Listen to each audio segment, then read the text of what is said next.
Hello, you wonderful people, and welcome to Centric. This being a show where I talk about crime dramas that I watch. For today's episode, I'm going to talk about the series premiere of Bull. So first off, I'll talk about the fact is, I'm very surprised at the show. Like, it's not what I initially thought it was, because I've only seen, previews of it, which were mostly, obviously taken from the first episode. Because initially, when the show first popped up, I was like, okay, it's going to be a show about a lawyer. But it's like, oh no, Bull isn't a lawyer. He's actually a psychiatrist. And so that kind of was like, oh, that's very interesting. Essentially, he analyzes people, kind of try to understand them and the way they think and the way they act, as a way of kind of pulling, I don't know if this is going to be a constant thing throughout this series, and maybe it is, like basically getting juries to be more sympathetic to whoever his client is. Like, he's kind of the best in the business, and in this particular episode, obviously, we have this boy named Brandon. He's basically being accused of killing this girl, Alyssa. And basically, his dad hires Bull to kind of help him. Like, he already started off with a whole bunch of lawyers. He had like 5 lawyers. But Bull was like, no, take that down. I only want this lawyer and his assistant lawyer lady. We ended up finding her name's Liberty, right? Ended up saying like just them, because basically he's breaking it down almost to like on a science, basically, of how a jury will react. Because very interestingly enough, he ended up creating like a mock jury and basically taking the way that the lawyer would represent Brendan in the case, and he had one of his Bull had one of his associates kind of pretend to be him in front of a mock jury, and basically it only ended up being like 3 out of the 12 people ended up kind of saying not guilty, but he ended up breaking it down, saying why they would choose that. It's like one of them was kind of a rebellious dude, so he'd stick with Brendan just out of just to kind of screw the system type of thing, but he could easily be broken to easily sway on the other side as well type of thing. And it was very interesting, seeing him kind of break people down like that. Just kind of I know it's kind of a little crappy. I'm sure no one's going to appreciate it, but it kind of reminded me a little bit of The Mentalist, of how he'd get into your head, he'd study you a little bit. So I kind of look at it in that similar sense. It's nevertheless, I'm not trying to take away from the show, but that's just kind of the first thing that kind of came to my mind, or just the way he acts and the way he studies people like that. But still, nevertheless, he does a very good job of it. It does come off he comes off a bit of in my opinion, a bit of a bit of an asshole, as what it kind of seems like at first. He has a very interesting personality that kind of he has kind of he kids around a little bit, it seems, I don't know. I feel like part of me wants to because I watch NCIS and I love Michael Weatherly. It's to me, it's just it's a little bit of DiNozzo mixed in there, and I'm sure a lot of people will say that. It's just obviously he's got a little bit of and maybe it wasn't just DiNozzo, that's just a little bit of Michael Weatherly mixing himself in there with it. But just that fun-loving personality, but at the same time, he can be very serious, and that he is legitimately trying his best to help someone, in this particular case, Brandon. And really, what also fascinated me the most is finding out that he actually has an entire team behind him. Because my understanding, obviously the previews kind of twisted that way, is the fact of the matter is, I thought he worked alone, but it's no, this entire thing he does, he has an entire team behind him. So that was kind of interesting to me. One is a hacker.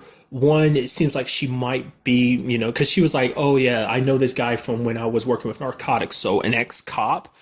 Also, even has a stylist who helps out a little bit. So that was kind of interesting, just how many people he has on his team. And that's just some of the main faces we got to see. That's not everyone else that kind of works behind the scenes with him. Interestingly enough, we ended up finding out one of the people that works under him, he was the guy that was, for the mock trial, he was the one pretending to be Brendan's lawyer. It turns out he's actually Bull's ex-brother-in-law, because of I mean, I'm sure that's going to be a story in itself, so I don't have to worry about. It's like, oh, I hope you get information on that. I'm sure that's going to pop up soon enough. But basically, Bull is divorced, and I'm kind of interested to find. Well, I'm sure being the way he is kind of what was one of the leading reasons. But that seems obvious, but I'm sure there's a lot more to it than that.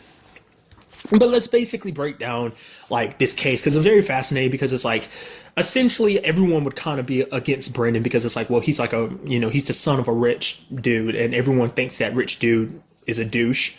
And so no one will really be like, interestingly enough, like how Bull breaks it down is basically without realizing it, like, a lot of people, it's supposed to be impartial. No one's supposed to have any like preconceived notions about anything, but no matter what, people will always go, like in that case the jury's going to already have their own preconceived notions about him because of just kind of him being someone in a spotlight and stuff like that, people not liking his dad, thinking his dad's a douchebag, so it kind of like, well, the kid's most likely a douche too. Especially the fact is that people definitely didn't like the lawyer, which I like that whole court scene because you have Bull examining people and basically based on their mannerism and just what he knows about them, like it kind of represents it in a physical way where basically what their body language is telling him, they would turn obviously in his direction and say it physically. And I thought that was kind of interesting. I was like, wait, what is, I was like, oh, I like what they're doing there. That's kind of an interesting way to kind of like give a physical form to what he's reading about a person. So, and just everyone just like, oh, I hate this lawyer. He's such a misogynist. Oh, doing some victim shaming. Because we ended up finding out that Alyssa wasn't just kind of an innocent girl. Her mom was upset because it's like, she was a straight A student. She was always a good girl. Her and her husband had gotten divorced, but the fact is, her and Alyssa were like close. They always told each other everything. But it turns out Alyssa was also doing some stuff on the side. She was selling drugs and stuff like that. It's just the case kept getting more and more interesting because stuff kept unfolding. Because it's like, okay, Brandon had sex with her, so it's like his DNA is on her. So it's like, oh, obviously he ended up killing her. And then the photos came out. There's like, oh yeah, but it's not photos of Alyssa that was tied up. It was this girl he knows named Taylor who it seemed like the way they make it seem like it seems like she's kind of a little bit obsessed with him. Like has all those pictures all over her wall of him, and then like on her phone, like she was looking at all those pictures of him. It seemed like he tied her up. And what's even more twisted is her mom, because her mom is like always had this preconceived notion that Brandon and her daughter would, get together, get married. And then he was like, when Bull and then presented evidence of like, yeah, this is what Brandon did to your daughter, like tying her up and binding her like that. And she was like, oh. Well, at the very least, thank goodness it was only, it was Brandon she did that with. So it's kind of like, wait, what? The family wasn't being all that helpful with the investigation, but obviously where things ended up, it kind of makes sense. But I'll get to there soon enough. A lot of stuff ended up coming out in a trial because basically Brandon ends up revealing the fact is that he's gay. I mean, actually, Bull kind of figured it out. Makes you wonder, was it the stylist that figured it out first? Because the whole like tying Taylor up wasn't sexual. And he kind of gave Bull the eye. I was like, I don't know what that was supposed to mean. Like he's saying it wasn't something sexual. I don't know. Maybe that completely went over my head. I didn't really understand what that meant. But Bull ended up figuring out that Brandon was gay. He did have sex with Alyssa, but that's because for him, everyone's always got this perfect image of like who he should be. Like, his dad kept bringing, well, was it his dad? Yeah, his dad. Other people kept bringing up the fact of the matter is he had a girlfriend and he felt pressure because he himself wasn't sure that he was gay, but nonetheless, he was is. And so like for him, he didn't kill Alyssa because he actually did have an alibi because at the time that whole thing went down, he was actually off being with a guy, but he wouldn't say who because he didn't want to drag them into it. It's like, it's hard enough admitting that he's gay to all these people, let alone to himself, but also, to kind of bring someone else out into the light like that, someone who doesn't want to be brought to the light. So, it's kind of shame that the person, obviously I'll get to that in a second too, but the person felt the need that they had to hide it away. I mean, it turns out, I'll get to it right now, the person it turned out to be was Taylor's dad, which it did seem like Taylor was shocked though, but it came up because it seemed like Taylor might have been, like I said, obsessed with Brandon, but it makes you wonder, was that just her herself, or was that because of her mom kind of always pressuring them to be together? And so it seemed like it came to a shock to her that Brandon was gay as well. So, but it turns out the person he was sleeping with was her dad, which isn't. I mean, how old is Brandon? I thought he was 16, maybe he's 17, but still the whole like statutory situation there. I mean, I don't know. Maybe he's actually older than that or something. I don't know. Maybe doesn't this take place in New York? Maybe I think maybe the laws are a little different. I don't know. But nevertheless, like that, it was kind of a twist to find out, like, oh, that's what happened. It's even more messed up when you find out that the person, because I was actually worried about that, because you saw Bull kind of figure it out, but then you see like, it's like, oh man, the mom totally did it, didn't she? And it turns out, yeah, she did, because she actually kept the necklace that Alyssa had, because basically it was a necklace that Taylor had given to her. It was like a gift from her grandma or something that she had given to Alyssa, because the only reason why she brought Alyssa to the party was because he wanted to score drugs from her. But then at the end, you saw the mom pulling the necklace out and just like, oh, I only want to do it to make you happy, which is kind of like, I get it. Like, she saw that her daughter was very unhappy. I mean, I guess like we don't really know what the situation is there, like why she is, because it seems like she medicates herself, takes a lot of drugs, medicines, and mix some stuff just to kind of numb herself, because of just, I guess, the way life is. I guess, as you can see, their family's not as picture perfect as they make themselves out to be. Like, I guess I see now why the dad was so reluctant to help out during the investigation, because it was like, oh, it would have meant outing himself. Because as you can see, the wife already knows he's gay, but it's like, oh, I can't believe you would hook up with Brandon. What is wrong with you? It seems like, it's one of those situations of she knows the way who he is, that he is gay, but wants to keep up appearances just because that at the end of the day, I guess that might be all that matters to her. But the point I'm trying to get to is I was actually surprised it ended the way it did, because I was starting to think, I was like, oh man, are they not going to actually give this case a conclusion? Is there not going to be any justice for Alyssa? But it's like, no, Bull shows up and the cops show up, and it's like, okay, so I can only assume she's about to be arrested. So I was like, okay, I figured he figured it out, but I was wondering if he was going to be that type of person where it's like, I wanted to kind of see what kind of show it was going to be, whether it was going to be like, are we also going to aim for the truth too, like of catching the real bad guy in a situation? Yeah, because you saw Alyssa's mom being devastated because she, thought Brandon got away with killing her little girl, but that turned out not to be the case. I mean, even had the situation of Alyssa's dad shooting Brandon's dad because, it's like, oh, what he did to my little girl, so... And that in itself was kind of another storyline element.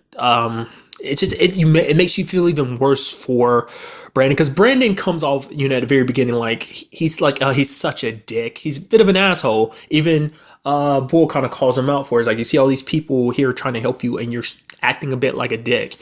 But when you look at his situation, you kind of understand why he's the way he is, because dad wasn't around, his mom wasn't around. I mean, I think they even said it. I think his mom said it at one point, like, Brandon got his own place at 16. Like, his dad bought him his own place and just never visited him. Like, they haven't even talked to each other in over like a year until this whole thing happened. This is like the only time they've had interactions with each other since then. And like, even in the episode, we never actually ever saw them talk, because even when after he got shot, he was just like, he was so sure. He was like, tell him, like, did he do it? Like, he questioned whether his son did it or not. The fact of the matter is, you should, at the very least, should always, give your children a benefit of the doubt, at least believe in them. But he couldn't even bring himself to believe his son, because he was like, I'm not sure if he did it. It's like, because even Bull calls him out, being like, you're not the best father, because Brandon basically, one of the perfect images he wanted to make was for his dad,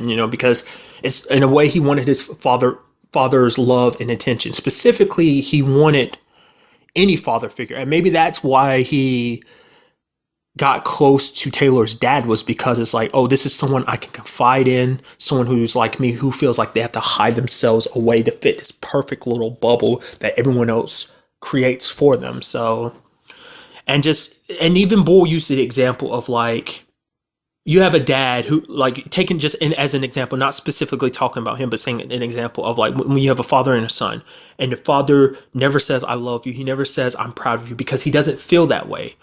Who's the failure in that situation? Is it the son or is it the dad? I mean, obviously, being like, fact of the matter, it's not your fault that in your dad's eyes, you're not good enough. That's not your fault. That's him.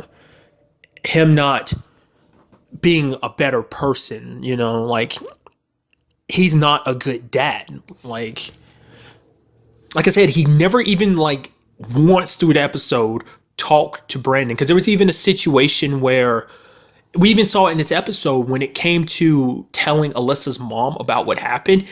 He didn't even do it himself. He got his assistant to call Alyssa's mom to tell her that type of information. So it shows you see him in this episode, you kind of think, oh, he's a very caring father, but at the same time, it's like, it almost seems like he doesn't care enough, you know, because it's like, I guess he's always been so, it makes you wonder, like, what was the relationship like before? Was there ever a point in time where it was just like a loving family? It just seems like a broken family, you know, from like this much of them we've seen. So, and the fact of the matter is, Bull kind of was very sad when kind of having that conversation with Brandon about dads. It does seem like maybe he was talking from his own experience of like not having a good relationship with his family, because he did have a conversation with Bess. Basically, you know, Bess kind of figured him out, being like, okay, you're a psychiatrist. Stop trying to examine people. She's like, I know, I can kind of tell the reason why you're like that is because you kind of went through a lot of stuff when you were younger, and it kind of made you the way you are. And the only way you could deal with whatever went down when you were younger was by examining people, trying to break them apart like little puzzles that need to be solved. And she's like, it's a very lonely place to be like that. And he's like, but he can't help it. That's the way his brain is wired. And so it's hard for him to break from that. So I don't know. It does make you wonder in some way, will Bess ever make another appearance, or was she just kind of a one-off character for this particular episode? Because it seemed like that could lead to somewhere, because he knew from the very beginning that she was going to be the piece to this puzzle, because obviously a lot of the jurors had a, you know, connection with her, and also because anytime she saw Brandon, she thought of her own son, and, you know, she couldn't save her son, and maybe he just thinking like maybe he could help, you know, use her as a way of, you know, maybe she can save him in another way by saving this child in front of her. And I don't know. I also thought, like, because when Bull was like, oh, keep that lady lawyer around, I think her name's Liberty, keep her around, I was like, okay. So I was like, eventually, like, before it happened, I was like, okay, so either he's keeping her around because he wants her to kind of possibly be a member of his team, or he's doing that because he's eventually kind of pushed that other lawyer aside and have her take control of the whole proceedings and stuff like that. And it turned out to be the latter. So it's a situation where everything still has a sad ending. It's one of those things, like, not everything is resolved. It's like this story, yes, is resolved, but it doesn't, the character stories themselves aren't resolved, because Brandon's still in the messed up family situation he's in. Like I said, but at the very least, it does seem like Alyssa's mom or the family is getting justice for what happened to her. It's just sad that Taylor's mom felt the need that she had to get rid of, I guess because in her mind, because she didn't know at the time that her husband and Brandon had hooked up. She knew about Brandon and Alyssa only because, you know, he told Taylor everything, because she's like his best friend. And because of that, that does make me kind of go back and wonder, did Taylor really know? Not know? Maybe she did know and she kept it a secret, and maybe that's what pissed her mom off. Like, her mom was kind of pulling her out the courthouse, and maybe that's why, because her mom was like, oh crap, why didn't you tell me he was gay? Maybe that was it. But like I said, maybe she didn't know either. She killed Alyssa because she wanted her daughter to have a better chance. It's like, I don't know. Maybe it's because of his family. She just wanted her daughter to have a better opportunity. Like, I don't know whether it's because of his family status, or maybe it was because Taylor legitimately was in love with him. Like I said, it did seem like she was obsessed with him. So, like I said, it's all resolved, but at the same time, not fully. And it's very sad, you know? I don't know. I'm highly interested to see where this series goes. It's very interesting. Learn a little bit more about Bull and his team. Still, that whole like having a team thing kind of surprised me, but I'm quite curious to see what kind of future cases the show will present, how he'll go about things. It does seem like the show is combining a little bit of humor in it. Not a lot. Obviously, things are more on the serious side, but there is a little bit of a silly side to it, a bit of a comedy side to it as well. And I always like that. I appreciate things not always being 100% serious. I like shows that kind of organically create kind of bits of comedy just out of like conversations, dialogue with characters and stuff like that. So like I said, very intrigued to see where the rest of the series takes us. But that's really all I want to talk about in this episode. Till the next time we meet, be happy, be safe, live life to the fullest and enjoy it. Good day and goodbye.